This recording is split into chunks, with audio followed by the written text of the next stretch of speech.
Ардчилсан нам өргөтгсөн хуралдаанаа Баян Хонгор аймагт амжилттай зохион байгууллаа. Баян Хонгор аймагаас 117 гишүүн аймгийн намын хороонд сонгогдож, 15 гишүүн намын үндэсний бодлогын хороонд сонгогдож, намын гишүүд дэмжигчдийн саналаар тус аймгийн намын дараагаар иргэдийн төлөөлөгчдийн хурлын дараагасан ширнэн сонгосон байна. Ийм шинжилгээгээр Баян Хонгор аймгийн ардчилсан нам өргөтгсөн хуралдаанаа явуулж, цаашид хэрхэн ажиллах тухайга мөн өмнөх алдаа дутагдлаа хэрхэн залруулах гэд олон асуудлыг хэлэлцлээ. Намын шинжил гэдэг бол бүх зүйлийн шийдвэрийг гишүүдээрээ хэлэлцүүлж гаргадаг. Энэ эндээс бид нар хамгийн том шинжилгээний гол суурь бол энэ. Тэгэхээр дараагийн шийдвэр гаргахад гишүүд шийдвэрээ гаргадаг. Гишүүдийг шийдвэр гаргахад нь боломжийг олгодог.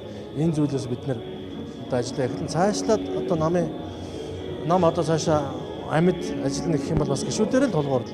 Тэгэхээр бид нар гишүүдийн чадварчлах шаардлагатай, гишүүдийн дунд аливаа ажлуудаа зохион байгуулах хэрэгтэй, гишүүдтэйгээ хамтарч явах хэрэгтэй. Хуучин шиг гишүүд бол сонгуулийн үеэр ашиглагддаг биш.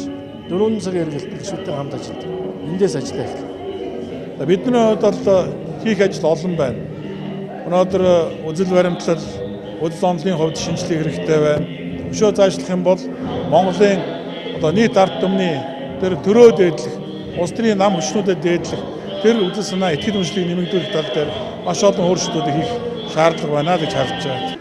Манай сумын хувьд бол өнгөрсөн жил орон нутгийн сонгуулиар сумын иргэдийн урлагийн 21 суудлын 14-ийг авч өнөөхөө ялалт байгуулсан байгаа. За ер нь бол хамгийн нэгдүгээр тавих юм бол бид нэр эвийг хичээх ёстой.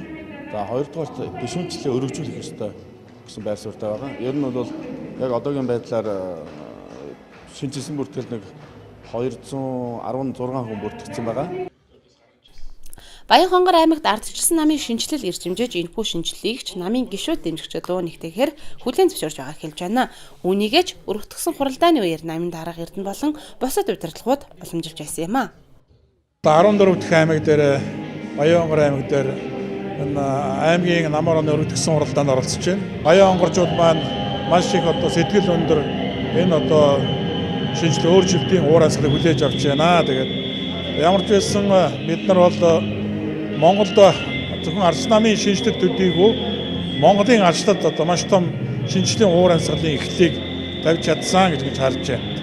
Ер нь бол хүмүүсийн зүрх сэтгэл бол маш их цохилж байгаа. Ер нь бол ардчлалын төлөө одоо бол энэ сүүлийн 16 оны сонголтоос их хурлын сонгуулиас хойш бол хүмүүсийн үзэл бодол улс төрийн бол сэргсэн хүмүүс бол ер нь ардчилсан намын дэмжих энэ сонголт буруу боллоо. Нийгмийн эдийн засаг хэцүү байна, улс төрийн байдал хэцүү байна гэдэг юмыг бол байнга ярьж байна. Хөдөөгийн сум гэхэд манай сумд бол ялалт энэ 20 оны ялалт энэ 17 оны ерөнхийлөгчийн сонгуулийн ялалт бол ойрхон байгаа гэж бодож байгаа. Талархалтайгаар хүлээж авч бас дараагийн 20 оны сонгуул идэвхтэй оролцох. Одооноос бас сонгуулийн жил идэвхтэй оролцдог биш. Одооноос дараагийн 20 оны сонгуульд оролцох ийм бэлтгэлтэй бас идэвх санаачлагтай гэж анхан шатны гишүүд маш уран болсон, маш сайхан ажил болж байна.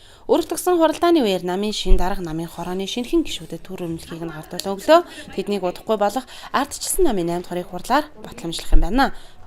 Ардчилсан намын дараагийн буюу 15 дахь аймгийн өргөтгсөн хуралдааны мэдээллийг Говьалтай аймгаас үргэлжлүүлэн хүргэх болно.